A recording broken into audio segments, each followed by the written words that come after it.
Hi guys, welcome you all to the channel. जब कभी case चल रहा होता है और आपने एडवोकेट को हायर करा होता है और कभी कभी ऐसा लगता है कि एडवोकेट कभी काम नहीं कर रहे या फिर उसके काम करने के तरीके से आप सेटिस्फाई नहीं होते, आप उसको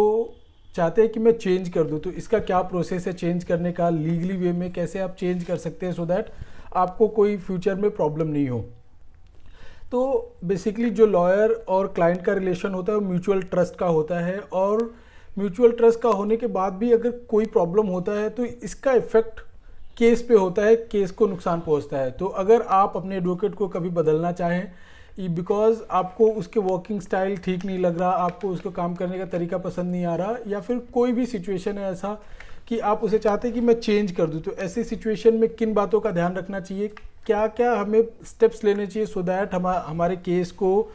कोई हार्म नहीं हो, कोई नुकसान नहीं हो, तो ये सारी चीज़ों पे अब आज हम डिस्कस करेंगे। तो चलिए स्टार्ट करते हैं। तो सबसे पहले ये देखना चाहिए कि अगर आप चेंज करना चाहते हैं तो आपने पहले वाले लॉयर को कितना पैसा दिया है और अभी नेक्स्ट लॉयर अगर आप हायर करेंगे तो कितना पैसा देंगे, बिकॉज फिनेंशियल बर्डन तो आएगा ही, क्योंकि अगर आप दूसरे लॉयर को हायर करेंगे तो उसका चार्जेस जो पहले वाले लॉयर को आपने पे किया है ऑलरेडी वो चार्जेस, तो ये सारी चीज़ों को ध्यान में रखना चाहिए सो दैट आपको फिनेंशियल प्रॉब्लम्स की वजह से आपके केस पे कोई इफेक्ट नहीं आए। अगर कुछ कम्युनिकेशन गैप है तो उससे म्यूचुअली सॉल्व करने की कोशिश करना चाहिए ताकि कोई प्रॉब्लम नहीं हो आगे चल के, बिकॉज अगर म्यूचुअली प्रॉब्लम सॉल्व हो जाता है तो आपके लिए और आपके केस के लिए दोनों के लिए बेटर होता है। बिकॉज कभी कभी ऐसा होता है कम्युनिकेशन गैप की वजह से रिलेशन ख़राब हो जाता है, और ख़राब होता है तो ये केस पे इफेक्ट करेगा at the end of the day. तो ऐसे कंडीशन में आपको सोचना चाहिए कि अगर बात करने से चीज़ें ठीक हो सकती है तो आपको ट्राई करना चाहिए, रिलेशन रिपेयर हो जाए। अगर नहीं होता है तो ऑब्वियसली कोई ऑप्शन नहीं होता चेंज करने के अलावा। तो लॉयर चेंज करने का प्रोसीजर क्या होता है? तो सबसे पहले जब आपने लॉयर हायर करा होता है तो आपने एक वकालतनामा पे साइन करा होता है, तो वो वकालतनामा पे आपको एनओसी लेना होता है। वकालतनामा के थ्रू आप किसी एडवोकेट को पावर देते हैं कि आपका केस आपके बिहाफ पे कोर्ट में रिप्रेजेंट कर सके। तो उस वकालतनामा पे आपको एनओसी यानी नो ऑब्जेक्शन सर्टिफिकेट लेना होता है सो दैट आप अदर लॉयर को हायर कर सके, न्यू लॉयर को हायर कर सके उस एनओसी के बेसिस पे। एनओसी इसके लिए चाहिए होता है कि सामने वाले लॉयर को ये मालूम चल सके कि आपका जो भी डिस्प्यूट था पहले वाले लॉयर से आपने सेटल कर चुके हैं, जो भी फीस है, जो भी कुछ अगर बाकी है पेमेंट देना, तो वो सारी चीज़ें आप दोनों के बीच में यानी आपके पुराने लॉयर और आपके बीच में सेटल हो गया है।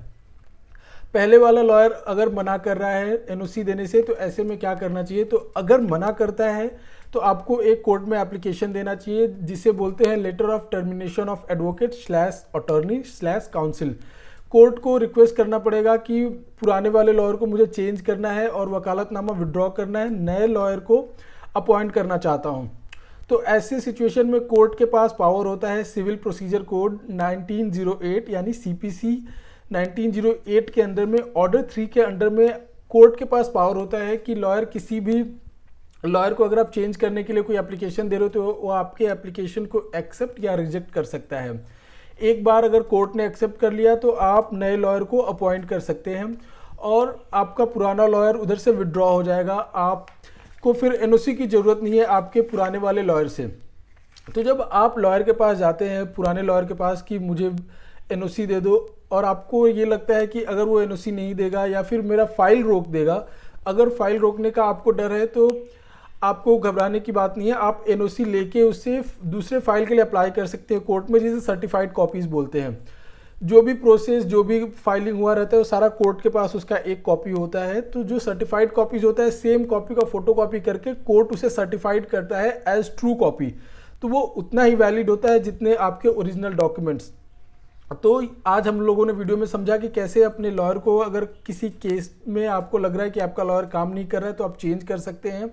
अंडर ऑर्डर 3 सीपीसी, या फिर जनरली आप उससे एनओसी ऑब्टेन करके अपने फाइल लेके दूसरे लॉयर को अपॉइंट कर सकते हैं और किन किन बातों का ध्यान रखना चाहिए। तो अगर इस वीडियो से रिलेटेड आपको कोई भी डाउट हो तो आप कमेंट सेक्शन में पूछ सकते हैं। Thank you.